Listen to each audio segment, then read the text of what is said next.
Olá, mais uma vez aqui estamos. Vamos dar sequência a mais uma edição do programa Mulher Moderna. E hoje, novamente, vamos apresentar o quadro da Reflorescer.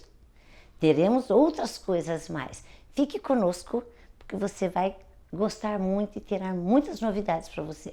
Para dar a abertura, vamos então começando com o quadro da Reflorescer. Aqui estamos para apresentar mais uma vez o quadro da Reflorescer. Hoje vamos falar sobre um assunto de você. Só falta você. Só falta você. Aonde? Entende quando falamos isso? Que só falta você? Onde você está neste momento? Você está em você ou você se multiplicou? Você desfragmentou? E você está perdida em vários lugares.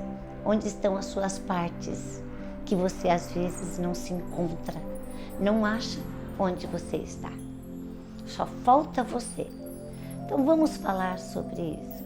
Às vezes precisamos voltar e olhar para nós para podermos buscar um novo sentido da nossa vida.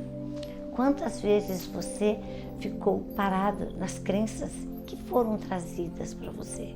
Crenças passadas, daquelas crenças que você traz com muitas idealizações, porque você acha que tem que ser daquele jeito. Você pensou tanto, você imaginou tanto, idealizou tanto, aqueles sonhos lá de trás, lá do passado. Lembra quanto que você sonhava e desejava? Será que você ainda continua com esses sonhos?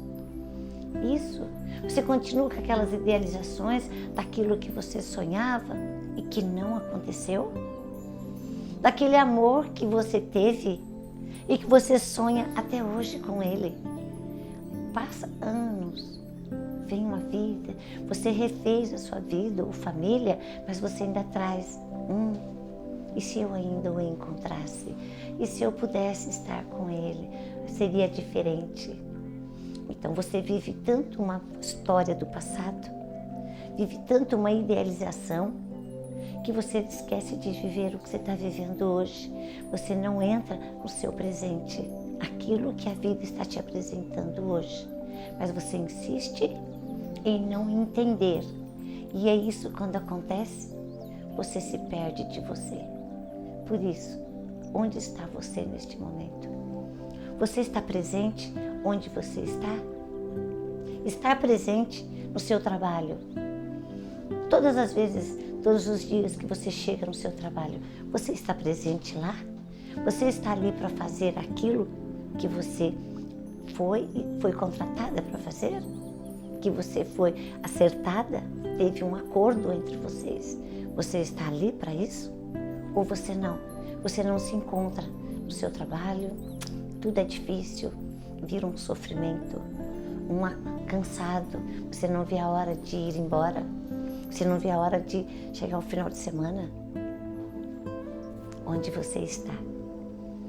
Não viva também no futuro, achando que vai mudar, que as coisas vão mudar. Então, é uma questão de dor, uma questão de sofrimento, é uma questão de razão ou sofrimento. Porque se você for pela razão, você vai entrar em você e vai viver o seu dia de hoje. Sabe por quê? Porque, como nós já falamos e você já sabe, nós não temos o controle sobre o dia do amanhã. Porque hoje nós estamos aqui, vivendo, comendo o que estamos comendo hoje, estudando o que estamos fazendo hoje. Agora, se você viver num sofrimento, você vai viver numa ansiedade, que é hoje um dos principais transtornos que nós estamos vivenciando, a ansiedade. A ansiedade não é o mal do século. A ansiedade é aquilo que está fazendo mal para você hoje. Ansiar, esperar algo que talvez não ficou de vir, esperar algo que ansiar. Você sabe que se você entrar num curso, você entrar na faculdade, você vai ficar 2 anos, são 2 anos para você pegar o certificado.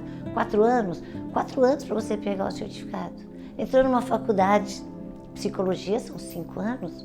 Então você sabe que você só vai ter o certificado daqui 5 anos, não é hoje. Senão você já fica ansiando, quando eu terminar a faculdade, quando eu fazer isso, eu vou trabalhar nisso, eu vou fazer aquilo. Vamos percorrer o caminho, os anos que nos vêm à frente, até chegarmos ao certificado. Você quer fazer uma viagem, então você já fica agora, já pensando na viagem, já começa a arrumar a mala 2 meses antes. E aquela viagem, será que vai fazer frio, será que vai fazer calor? E aí? Olha, ansiando. Então tá, você sabe que você vai viajar, ok? Você vai viajar para aquele destino. Enquanto isso, você vai programando, vai ficar aonde, como você vai, a forma, quanto você vai gastar. Mas espera, o dia da viagem que você vai ir é lá. O tempo vai te levar até lá. Então, isso é trabalhar a ansiedade, fazer uma programação. Programe-se para o que você quer, o que você deseja.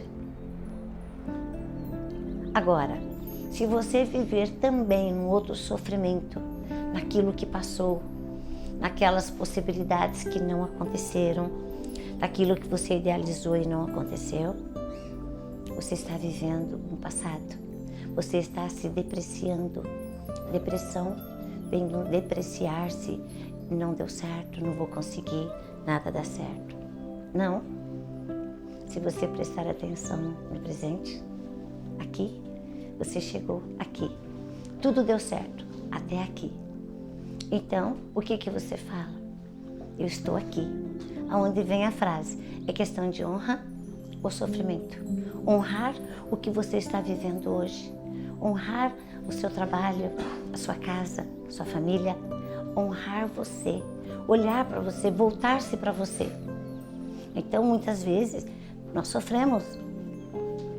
A que ponto é o seu sofrimento? A que ponto você chegou que você só vive lá? Lá, no outro, naquela pessoa, naquele caso, naquele acontecimento. E você não consegue sair de lá. Tem um pedaço seu lá, uma parte sua ficou lá. Quando você busca um profissional para te ajudar, para te orientar, para abrir novas possibilidades para você, dentro daquilo que só você vai fazer. O profissional vai te ajudar, vai te orientar, mas é você que vai estar à frente. A busca do novo, daquilo que é necessário para você. Só você pode ir. Então é isso que eu quis te falar hoje. O que você está buscando e que você ainda não encontrou? Não olhe para trás, não olhe.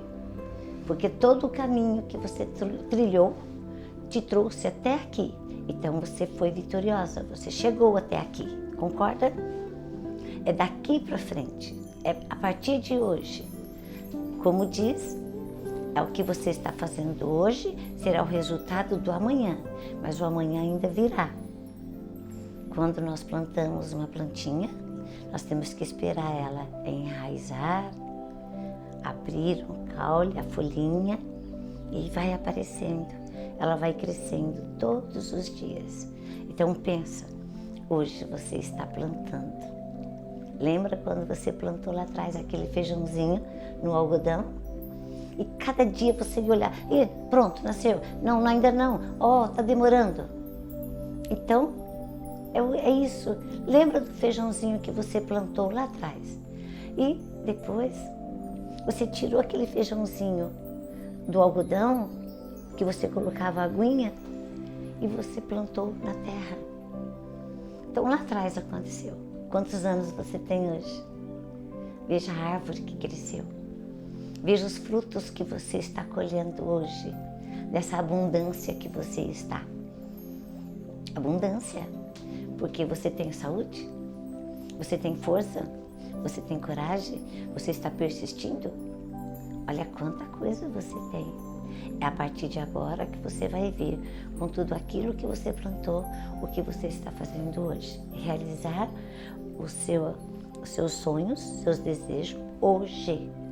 para que amanhã você esteja onde você deseja estar. Buscar você das partes que ficaram lá atrás, daquele sofrimento, daquele relacionamento que você teve lá, pega você de lá e traz aqui. Lá ficou lá. Daquele trabalho que às vezes te causou tanto estresse, tanta dor, tanta mágoa. Não fica lá. Vai lá, traz você de lá, pega você e traz você para o dia de hoje. Para você viver o hoje, entender que é aqui e agora esse novo recomeço. O dia de hoje, o presente. Então, você agora se pergunta, onde você está? Onde? Fala para você. Onde eu estou? Eu estou aqui hoje, olhando para você. Olhando e conversando com você. É isso que eu quero que você faça. Então, comece. Trabalhe as suas crenças passadas. Trabalhe as suas idealizações. Mude, recomece, refloresça no dia de hoje, para que amanhã você possa olhar e falar, valeu a pena. Sabe por quê? Porque hoje valeu a pena, porque você está aqui. Diante de toda a dificuldade que você está, neste momento, você tem um aparelho de TV ou um aparelho que você está me vendo, assistindo esse programa, para que você então, valeu a pena. Você viu? Isso é pensar em reflorescer. Reflorescer neste novo tempo, nessa nova ocasião que a vida está te dando a oportunidade. Novamente, é uma questão de honra, você hoje honrar quem você é, ou é uma questão de sofrimento? Viver só no sofrimento, só na dor, só na angústia. Entende? É isso que hoje o quadro Reflorescer ofereceu a você. Um novo reflorescimento, de um novo tempo, de uma nova era. Seja você hoje, ok? Muito obrigada, até a próxima.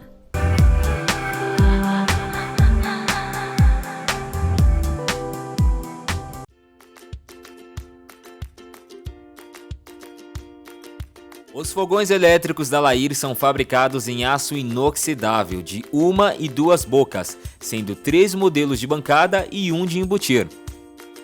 Suas receitas mais gostosas com o fogão elétrico Topázio 4.0 de 2 bocas. Sua potência vai até 3.826 watts, sendo quase 2.000 watts em cada boca.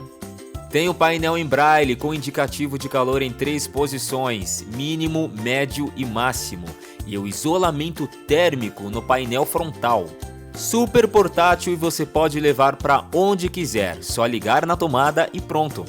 Pode confiar, pois a Lair fabrica fogões elétricos desde a década de 40, sendo a pioneira na fabricação desse tipo de fogão.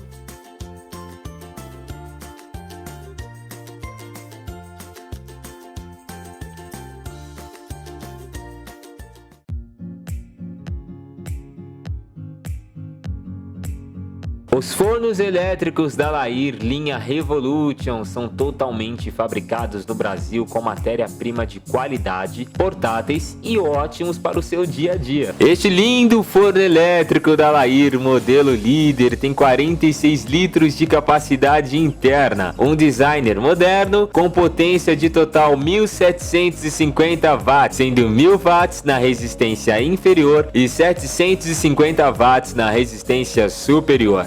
Possui isolamento térmico e acabamento externo em chapa branca. Ele tem a porta com vidro temperado, que é sinônimo de mais segurança e economia. Ah, e é Lair, né?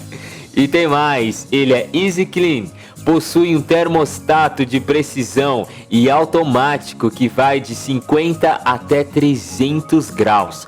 Com tudo isso, ele assa, dora, gratina, descongela, tosta, etc.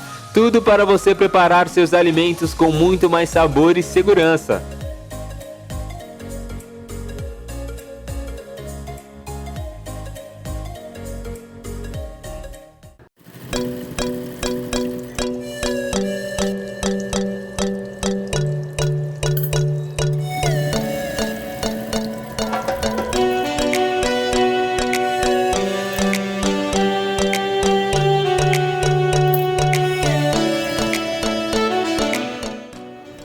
na Suquetes Bandeiras, nós temos as melhores costureiras qualificadas, especializadas, profissionais no que elas estão fazendo. As melhores costureiras, pode confiar no trabalho.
Fala galera, beleza? Hoje eu quero falar aqui a respeito de uma manchete que saiu com relação ao Lula, Bolsonaro e os jovens. Dá só uma olhada aqui, ó. Datafolha.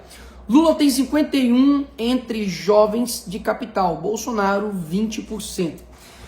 Quando a gente lê essa notícia, a gente fala, meu Deus, como esses jovens estão votando, em sua maioria, aí num ex-presidiário, um cara que destruiu a nação, que saqueou os nossos cofres públicos. Isso é algo preocupante. Por isso que eu falo que muito mais do que simplesmente eleições, nós estamos de fato travando uma guerra, tanto material, aquilo que a gente encosta, a gente vê, mas também espiritual. Isso aqui é um breve sinal da degradação, daquilo de pior que o PT deixou aqui para o nosso país. Quem dera se o Lula tivesse só roubado grana, né? Na verdade, ele destruiu, foi toda uma geração que apoia claramente o aborto, porque o Lula é abortista, apoia a ideologia de gênero, uma vez que esses jovens, né, eles são apaixonados, pirados, militantes pelo elo, delo, linguagem neutra, aquela coisa de respeita meu pronome, a pessoa não nasce nem homem nem mulher, mas nasce homossexual, né, você não pode impedir um trans de entrar no banheiro de uma mulher, enfim, todos eles apoiam um candidato que também apoia a legalização das drogas e tem suas referências aí, como Anitta, Felipe Neto, etc. Daqui a pouco eu vou falar a respeito dele. Então, o que eu quero dizer aqui a respeito da juventude em específico, que é bastante aí o ramo onde eu trabalho e eu tenho contato. Eu tenho viajado o Brasil inteiro, em várias igrejas, dando minha ministração, lancei meu livro agora, que inclusive dia 2 de agosto vai estar disponível para comprar aí online. E eu tenho percebido que, muito embora essa parcela que vota no Lula, aí já é um sinal muito grande de uma destruição moral, a gente não pode fechar os olhos para isso e querer simplesmente jogar a toalha para cima. Jovem é tudo idiota, jovem é tudo burro e deixa eles para lá. Não, porque os jovens têm a sua influência. Inclusive a própria Bíblia fala que os jovens têm força. Então a gente consegue modificar as coisas, a gente consegue pressionar, a gente tem gás para fazer as coisas. E a gente, de fato, também não pode desistir dos nossos jovens. E por quê? Eu sei o que a esquerda faz na vida de uma mulher que é seduzida pelo feminismo. Eu sei o que a esquerda faz na vida de um menino que acha que as drogas não tem nenhum problema, fuma maconha, depois tá na cocaína e assim por diante. Daqui a pouco tá votando no PSOL, né? Então cada um vai aumentando o nível de drogas, né? Então o que fazer então com relação a isso? A gente precisa reconhecer que nós fracassamos culturalmente anteriormente.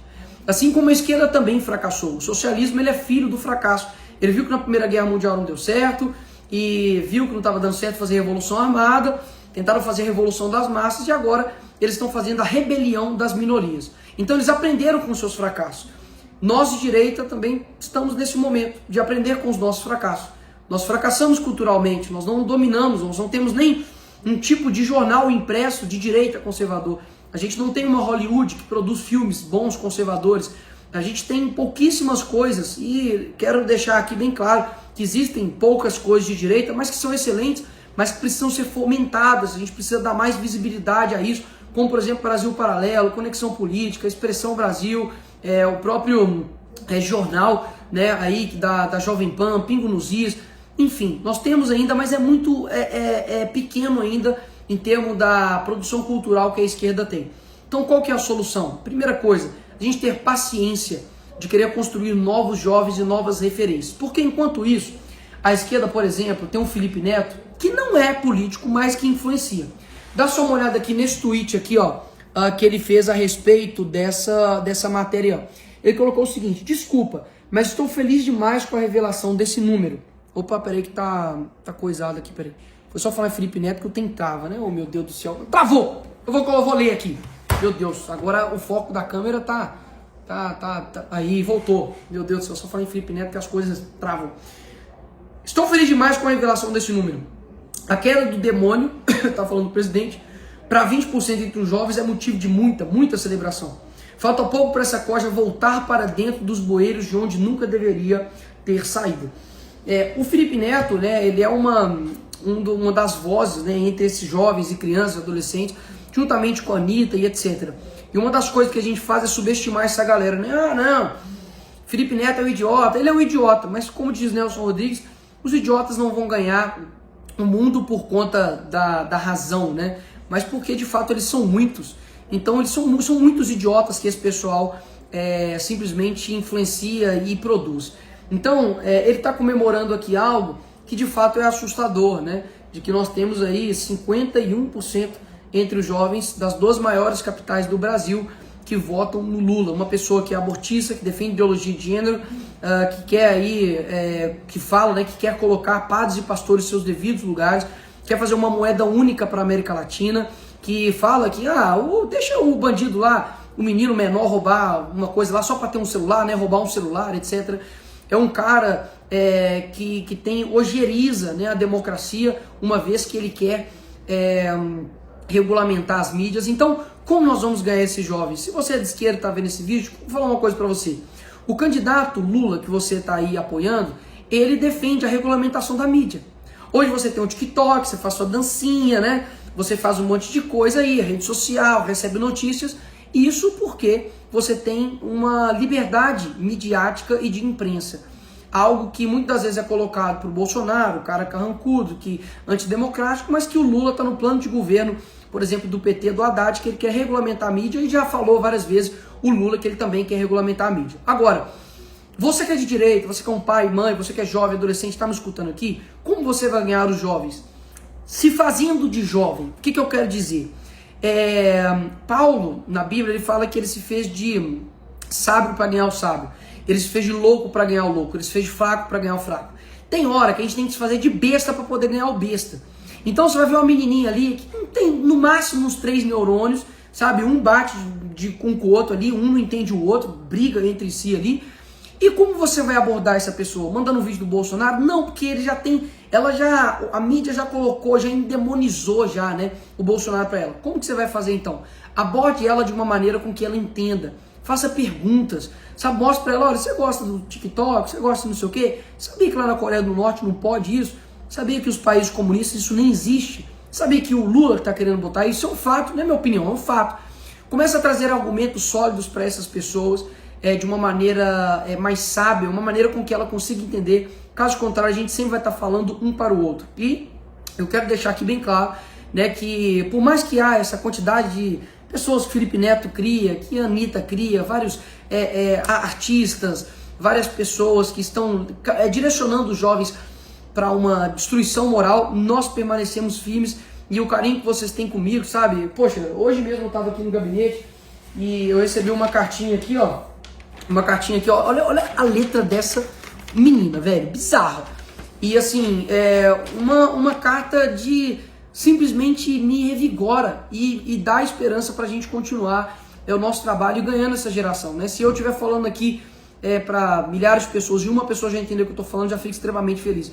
Então ela falou aqui, ó, quero te demonstrar gratidão por tudo que o Senhor tem, por tudo que você tem feito. Não tenho dúvida que Deus tem te usado para poder alcançar essas pessoas. Vejo Jesus em você. E no final aqui colocou, né? Muito obrigado de coração pelo que tem feito, ou melhor, porque tem sido. Continuo sendo forte, corajoso e lutando pela verdade. Tudo isso vai compensar. A esperança somos nós. E uma outra cartinha aqui que eu recebi também, ó, do Joab e família. Nicolas, seu relevante ministério tem transformado a vida de muita gente. Acompanhe seu trabalho desde os primeiros vídeos da PUC Minas. Hoje minha família e familiares oramos por você, sua família, equipe e pelo Brasil. Gente, isso aqui muda o jogo todo. Isso aqui me fortalece muito porque eu sei que há jovens comprometidos, há jovens que querem de fato fazer algo muito mais do que um final de semana, que está negando suas vontades em prol de algo maior. Então você que é jovem aí, simplesmente viva por algo maior do que você mesmo. Eu leio todas as cartinhas, tenho um monte de cartinha lá guardado lá em casa, toda essa demonstração de carinho, de apoio, eu fico muito feliz e quero deixar aqui um vídeo não de a esquerda ganhou todos os jovens, não.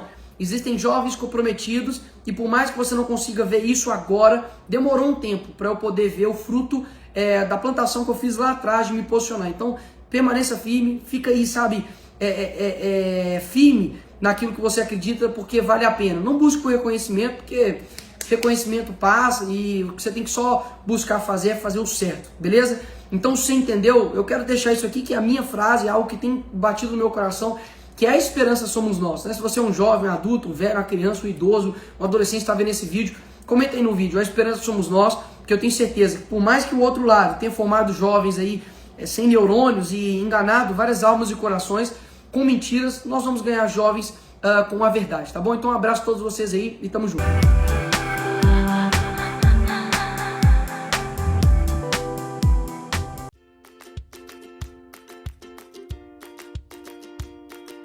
Os fogões elétricos da Lair são fabricados em aço inoxidável de 1 e 2 bocas, sendo 3 modelos de bancada e 1 de embutir. Suas receitas mais gostosas com o fogão elétrico Topázio 4.0 de 2 bocas. Sua potência vai até 3.826 watts, sendo quase 2.000 watts em cada boca. Tem um painel em braille com indicativo de calor em 3 posições, mínimo, médio e máximo, e o isolamento térmico no painel frontal. Super portátil e você pode levar para onde quiser, só ligar na tomada e pronto. Pode confiar, pois a Lair fabrica fogões elétricos desde a década de 40, sendo a pioneira na fabricação desse tipo de fogão.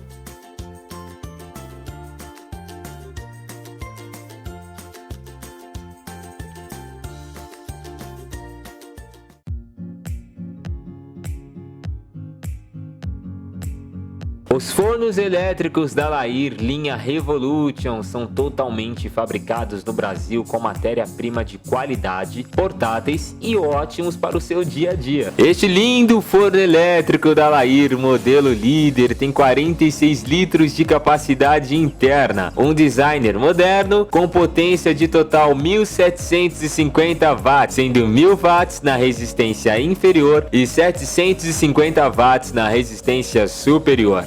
Possui isolamento térmico e acabamento externo em chapa branca. Ele tem a porta com vidro temperado, que é sinônimo de mais segurança e economia. E é Lair, né? E tem mais, ele é Easy Clean. Possui um termostato de precisão e automático que vai de 50 até 300 graus. Com tudo isso, ele assa, dora, gratina, descongela, tosta, etc. Tudo para você preparar seus alimentos com muito mais sabor e segurança.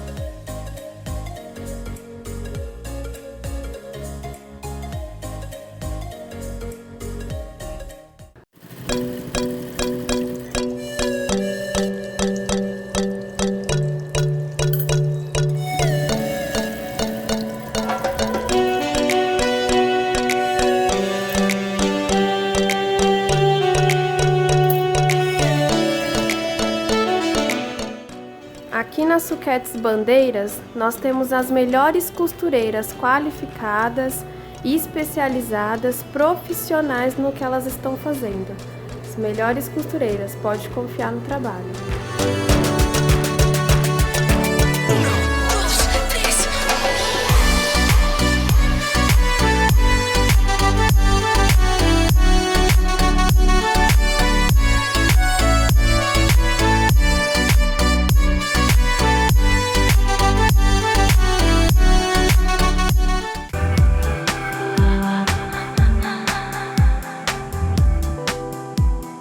A TV JCO entrevista hoje a jornalista Elisa Robson. Tudo bem, Elisa? Seja bem-vinda ao JCO. Tudo bem, muito obrigada. Elisa, bem, nós vamos falar um pouco sobre o caso Carvajal, né? O Brasil já sabe que você está aí acompanhando de perto toda essa situação. Queria que você situasse o nosso espectador a respeito de quem é o Carvajal e que denúncias sérias são essas que ele traz envolvendo o nome do ex-presidente, ex-presidiário e pré-candidato à presidência da República, Lula. Sim, Hugo El Pollo Armando Carvajal, como ele é conhecido quase que oficialmente, ele foi um ex-general chavista, né, que ficou 10 anos trabalhando e coordenando a inteligência do governo, tanto de Hugo Chávez e ainda uma parte do governo de Nicolás Maduro. Ele acompanhou todo o processo de relacionamentos que Hugo Chávez tinha, né, e também de Maduro, incluindo relacionamentos com a esquerda internacional, principalmente da América do Sul, e com relações muito perigosas, que eram as relações com as Farc e grupos terroristas, incluindo o Hezbollah.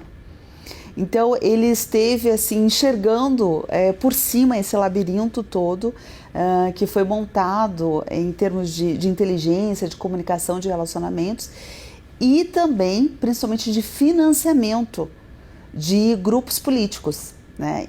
E ele traz isso à tona, trouxe isso agora em 2021, especialmente, em forma de denúncias, falando que que aconteceram muitos financiamentos ilegais, né? Sobretudo de lideranças políticas que chegaram ao poder no nosso continente.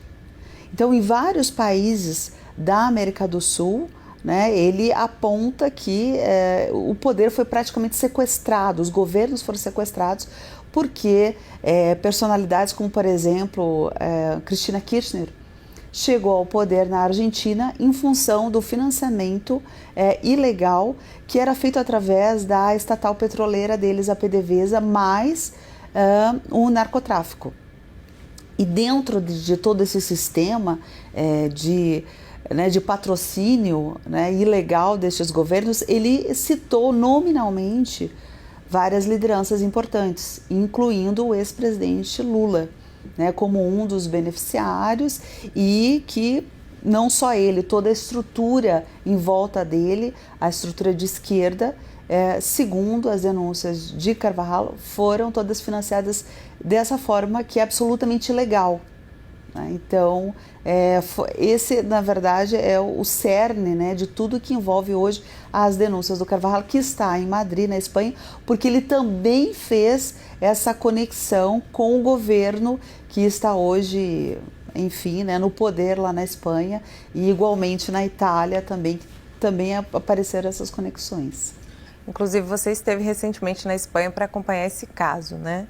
Você relatou nas suas redes sociais que você não pode comentar muita coisa, que já está na mão das autoridades, mas eu queria saber o que você poderia comentar para a gente a respeito dessa sua viagem, se você enfrentou algum risco, alguma resistência, o que você pode trazer para a gente de antemão a respeito dessa sua viagem para saber mais a respeito do caso Carvajal. Sim, eu fui para a Espanha e fui para Madrid depois de quase um ano trabalhando aqui do Brasil, né, à distância, fazendo pesquisas e ligações sobre as informações que cercavam este caso. Depois de todo esse trabalho, né, de muitos meses acompanhando essa história, eu decidi ir pessoalmente à Espanha para coletar, né, lá no local onde está preso o Carvajal, coletar mais informações sobre este caso, porque, primeiro, que eu não via ninguém do Brasil, né, sobretudo autoridades que poderiam ir né, atrás dessas informações, não vi ninguém do Brasil procurando esse aprofundamento.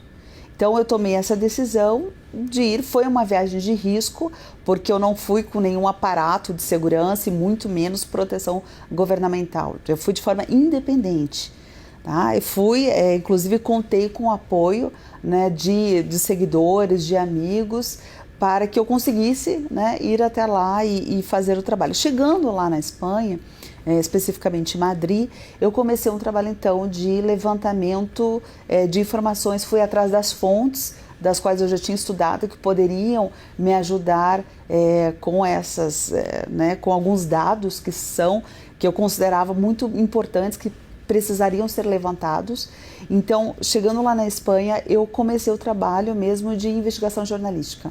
Eu procurei endereços, telefones, contatos, me encontrei com as fontes e também com as pessoas que estão ali fazendo a assessoria desse caso, né, como os próprios advogados, né, do Carvajal, a própria familiares dele. Né? Então eu fui atrás dessas pessoas chaves que pudessem me dar algumas respostas, né, que eu tinha, que ainda estavam em abertas, apesar de toda a investigação que eu já tinha feito. Eu procurei essas respostas lá. Consegui respostas muito importantes, inclusive o fato de ir pessoalmente à prisão onde ele estava. São informações sensíveis, são informações que são segredos de Estado, né? Então, elas, para que eu também conseguisse essas informações, eu precisei dar a minha palavra para o próprio Carvajal de que primeiro eu levaria essas informações a algumas autoridades competentes aqui no Brasil e enfim, depois num próximo momento a gente compartilharia tudo isso, justamente porque elas são informações, né, bombásticas e realmente de grande peso e que vão impactar o destino do país. Inclusive, a gente não tem visto movimentação das autoridades brasileiras em relação a esse caso desde que ele explodiu, né? Eu queria que você comentasse um pouquinho como é que as autoridades de outros países estão reagindo a essas denúncias desde que elas começaram. Isso é muito importante, porque é o seguinte, o Brasil, todos os brasileiros têm acompanhado, são muitos meses, né, o desenrolar dessa história. E nós não vimos aqui, né, as nossas autoridades no Brasil, pelo menos até o momento, reagindo a isso como seria o natural. Né? O que seria isso? Apurar essas denúncias, né? Checar qual é o grau de concretude que elas têm, né? E, enfim, fazer o mínimo, né? Que seria ir lá e ouvi-lo, por exemplo, né? Ou realmente fazer um estudo sobre, né, qual é a consistência dessas denúncias. E ninguém do Brasil fez isso, né? Tanto é que eu fiz esse trabalho de forma independente porque as autoridades não fizeram. Isso foi muito diferente de outros países. Por exemplo, quando o Carvajal cita o movimento 5 Estrelas da Itália, que é um movimento esquerdista, né, que eles têm uma ligação muito estreita com o PT aqui do Brasil, com o Lula, né? Tanto é que este movimento se posicionou quando o Lula foi preso lá em Curitiba e eles reagiram e vieram para cá e postaram nas redes sociais, no próprio site do PT tem a manifestação deles. Esse grupo, que é o Movimento 5 Estrelas, foi incluído nas denúncias do Carvajal. Quando isso aconteceu, a Itália enviou promotores públicos até a prisão de Extremeira, né, lá no interior de Madrid, onde eu fui também para coletar essas informações. Ela enviou os promotores para conversar e para fazer levantamento de informações. E isso foi algo assim muito correto, né, o mínimo que um governo precisa fazer. A Colômbia enviou uma juíza da Suprema Corte também para acessar diretamente e ouvir lá o que Carvajal tinha a dizer. A Argentina enviou também promotores públicos. O México também reagiu e também se posicionou, né, com as suas autoridades, sendo ainda que outros países como o Equador tiveram...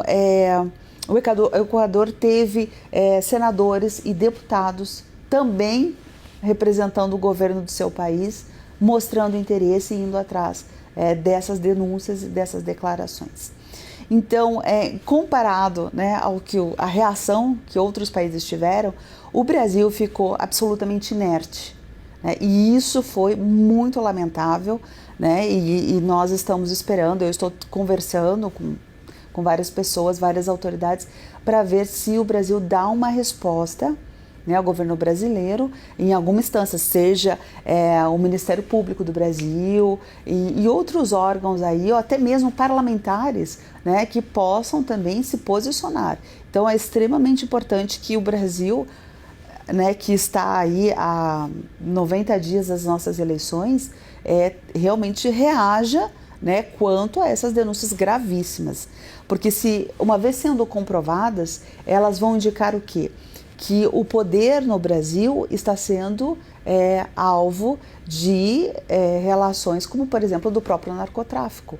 Então, há uma estratégia nisso tudo, a gente se pergunta, né?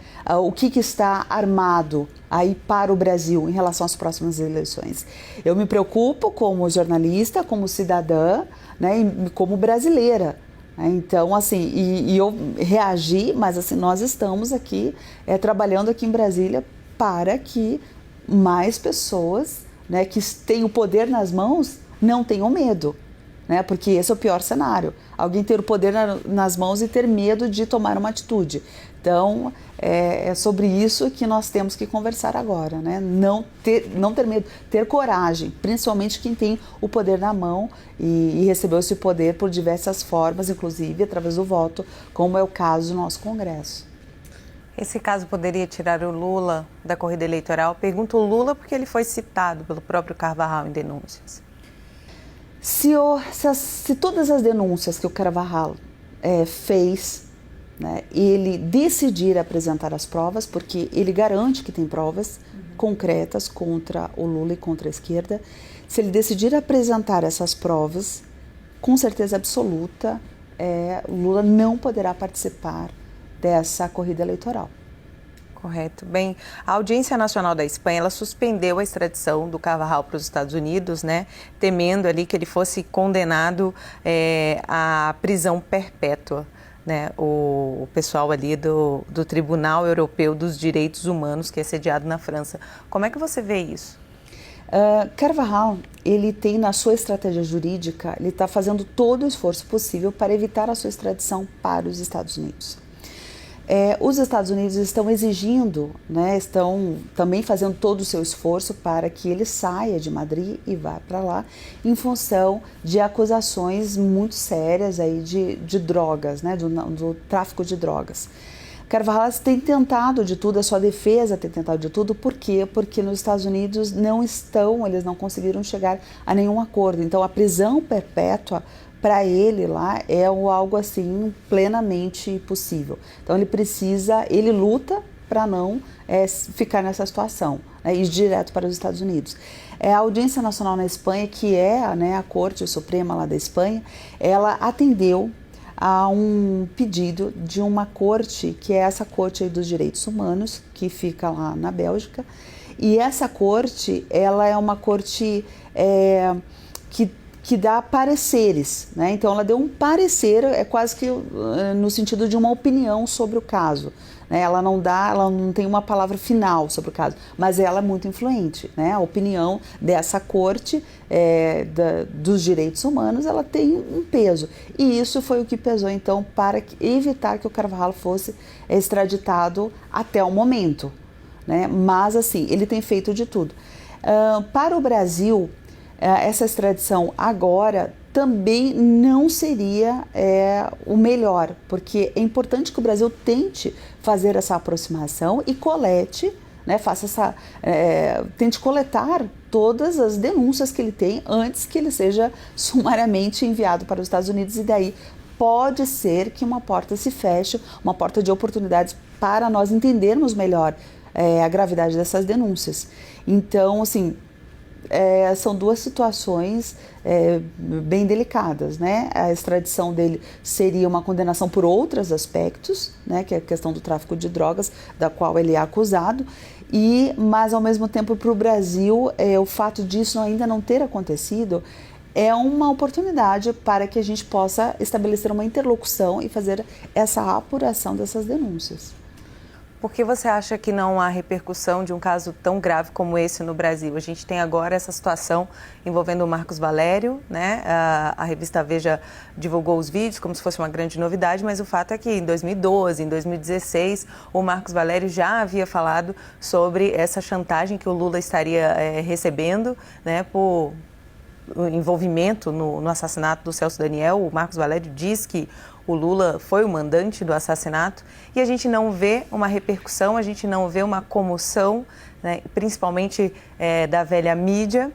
Um ou outro veículo divulga, né, de uma forma isolada, mas não há aquela comoção como a gente vê às vezes em narrativas vazias.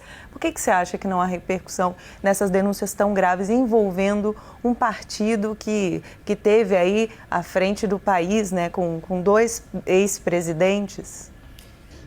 Claramente isso é proposital. Né? É impossível que nenhum, principalmente jornalistas, não estejam acompanhando as informações como essas que eu divulguei, que o Jornal da Cidade Online repercute. Então, é proposital, é estratégico, e a estratégia que nos parece mais clara é de que há, sim, uma intenção de proteger aí o PT, o próprio ex-presidente, de fatos que são negativos para eles. Então, essa intenção clara, né, evidente, que todo o internauta, toda a sociedade percebe, ela é patente, né? Então, há uma espiral do silêncio, né, que ela é construída aí pela mídia mais tradicional, digamos assim, e que é perniciosa, né? Uma articulação perniciosa para que não se paute isso e as pessoas não fiquem interessadas neste assunto, né? O que eu acho muito bom, por outro lado, é que a mídia independente não está deixando isso morrer e não está deixando esse assunto, enfim, ser esquecido. Você comparou essas denúncias do Carvajal e também essas denúncias que ligam o PT ao PCC a um tabuleiro de xadrez. E você disse que é hora de mover as peças com muito cuidado para não errar, né? Na sua opinião, esses movimentos que vão salvar o Brasil, e quem é que move essas peças? Eu vejo o seguinte, todo o nosso continente, toda a América do Sul, nós estamos observando a escalada de poder da esquerda, né, em vários países. Inclusive de nomes como, por exemplo, o Gustavo Petro, que é o denunciado também pelo Carvajal, e ele alcançou o poder lá na Colômbia, agora recentemente. Ele que foi um ex-guerrilheiro, ele que tem as ligações muito próximas, sempre teve com as próprias Farc. E vários lideranças da esquerda com perfis muito questionáveis, né, inclusive impopulares, chegaram ao poder. No Brasil, nós temos uma situação muito semelhante, né? Nós temos o ex-presidente Lula, que não sai às ruas, né? Que visivelmente não tem apoio popular. E, no entanto, ele aparece o quê? Em pesquisas, né, que também são muito suspeitas, como se estivesse à frente na corrida eleitoral. Essas informações, somadas às denúncias, somadas a declarações como essa do Marcos Valério, elas estão sendo colocadas, na minha visão, como se fossem peças de um tabuleiro, né? Porque o tabuleiro político ele é feito disso, né? De declarações, de decisões, de personagens que chegam ao poder, e essas informações todas, elas precisam ser administradas. Quem deve administrar essas informações? Não apenas a opinião pública, quando recebe e que precisa fazer uma leitura lúcida, né? Qual é a leitura lúcida? Olha, está havendo uma mudança, né, no nosso mapa político do nosso continente, e aqui no Brasil, que nós temos muitas suspeitas, também as coisas parecem estar se encaminhando para uma manipulação. Então, a sociedade precisa fazer essa leitura. Agora, as autoridades brasileiras precisam principalmente olhar como uma forma de estratégia todas as informações. E quem pode fazer isso, acima de tudo, na minha opinião, o Ministério da Defesa. Acho que os militares são estratégicos, né? Eles trabalham com isso o tempo todo e, na minha opinião, eles deveriam olhar para essas informações e ajudar a desenhar um sistema de bastante segurança para, por exemplo, as nossas eleições. Então, eles, na minha visão, são principalmente, junto com o governo brasileiro, Ministério Público, Justiça e tudo mais, mas eles, principalmente o Ministério da Defesa, deveria olhar. Por quê? Porque nós estamos falando de segurança nacional. Então, é um tabuleiro que está aí muito claro como as peças estão sendo movidas, né, e artificialmente movidas, porque não há espontaneidade nisso, há uma orquestração do que nós estamos assistindo em termos de política internacional.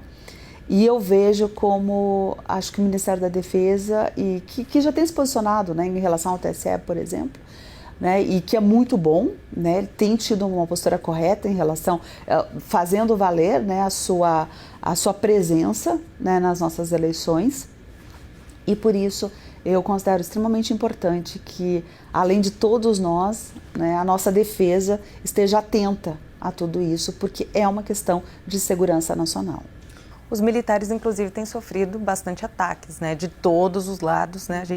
A nossa audiência já consegue entender aqui quem são essas peças que estão aí atacando os militares. Poderia ter algum envolvimento disso no sentido de descredibilizar, né, o papel das Forças Armadas na garantia da soberania nacional? Eu acredito que sim. Eu acho que como as Forças Armadas, né, elas têm... ao contrário do que a mídia tenta emplacar, elas têm sim muito respeito da população, né? A gente vê que a população respeita bastante, tem confiança e esperança, né? Deposita muita esperança que as Forças Armadas cuidem da nossa segurança em todas as instâncias, não apenas geograficamente, mas politicamente. Há sim, intencionalmente, essa vontade de desmerecer o trabalho que as Forças Armadas estão aí fazendo em prol do Brasil. A esquerda já esteve à frente do país em outros momentos, a esquerda já esteve até mais atuante, né? A América Latina já esteve até mais vermelha em outros momentos. O que difere o momento atual desses outros momentos em que a esquerda esteve no poder, tanto na América Latina quanto no Brasil, e como é que você vê o atual cenário político? Eu acho que a esquerda, ela, num outro momento, ela agiu com muita autoconfiança, né, de que ela estava, inclusive, acima do bem e do mal, da lei, que poderia fazer o que bem entendesse, e que ninguém, né, porque nós mesmos, os brasileiros, nós não tínhamos o hábito de questionar as decisões governamentais. Então, eles estavam numa situação muito confortável.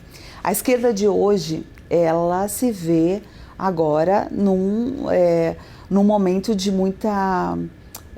ela é muito questionada, né? O que não acontecia no passado. Então, talvez por isso ela esteja se debatendo tanto, e nós vemos tomando decisões e declarações. O próprio ex-presidente Lula tem dado declarações assim que até os seus próprios militantes se assustam, né? Que são declarações ultrapassadas, né, que não estão conectados com a nossa realidade, com o que está acontecendo hoje no Brasil. Então, hoje, para a esquerda se consolidar no poder sem a avaliação e sem o olhar dos brasileiros, já não é possível como era antigamente, porque hoje o brasileiro amadureceu bastante. Nós amadurecemos na época da Lava Jato, nós amadurecemos com o governo Bolsonaro e hoje as decisões, posicionamentos, declarações são sim observadas com muito mais atenção. Então a esquerda hoje ela tem muita dificuldade e ela está com muita dificuldade em função de que ela precisa lidar com a verdade que as pessoas enxergam. E isso sempre foi um desafio muito grande para a esquerda, porque ela sempre se valeu de muitas narrativas falsas e mentirosas. Né? E quem usa sempre de falsidade e de mentira, quando se depara num ambiente de verdade, ele realmente se desconfigura. E o cenário político para esse ano, como é que você vê? Eu vejo que o governo Bolsonaro está dando respostas excepcionais depois desses períodos difíceis de pandemia e crise internacional de guerra. Né? O governo Bolsonaro está dando respostas muito concretas, por exemplo, a questão da economia, né, que atingiu, que foi uma crise global, né, e o Brasil está reagindo, principalmente se comparado aos países vizinhos aqui. Né, o Brasil tem dado respostas excelentes à questão do emprego, né, os 3 milhões de empregos que foram criados, isso está mostrando, os investimentos internacionais, isso está mostrando que o Brasil está no rumo certo e que todo o grupo do governo Bolsonaro, a equipe do governo Bolsonaro, está conduzindo muito bem o nosso rumo. Portanto, me parece muito clara o que vem pela frente em relação a realmente uma aceitação do presidente para a sua reeleição. Está muito evidente. Por outro lado, nós temos os riscos aí de manipulações que em vários âmbitos que a população mesmo tem questionado. Né? Quando a população questiona, por exemplo, a questão das urnas, né? A segurança, a transparência das urnas, e que se atribui muito, né, ao presidente Bolsonaro que está falando sobre isso, na verdade não é, ele está sendo praticamente um porta-voz, né, da população. Então, ainda que eu ache que essas urnas são seguras, você acha, está claro que a população está completamente desconfiada desse sistema eleitoral. Então, eu acredito que isso vai ser equacionado. Nós temos aí um governo, as Forças Armadas, e essa é uma questão que vai ser equacionada. Tendo isso equacionado e resolvido, acho que o Brasil vai continuar no rumo aí da direita, sendo governado por um governo de direita. Elisa, foi um prazer receber você aqui no JCO mais uma vez, né? Espero que você, quando puder falar a respeito desse caso, trazer para a gente aqui. Nós estamos acompanhando também, né, com muito carinho e com muita atenção, porque é um caso muito importante para o nosso país, pode definir o rumo do Brasil, da América Latina, quiçá do mundo, né? Já que o Brasil é um país tão importante, né, nesse cenário. Então, muito obrigada por essa entrevista. Obrigada, e vai ser em breve. Em breve, falta bem pouco tempo. Eu vou fazer esse compartilhamento aqui com vocês e, com certeza, com o Jornal da Cidade Online.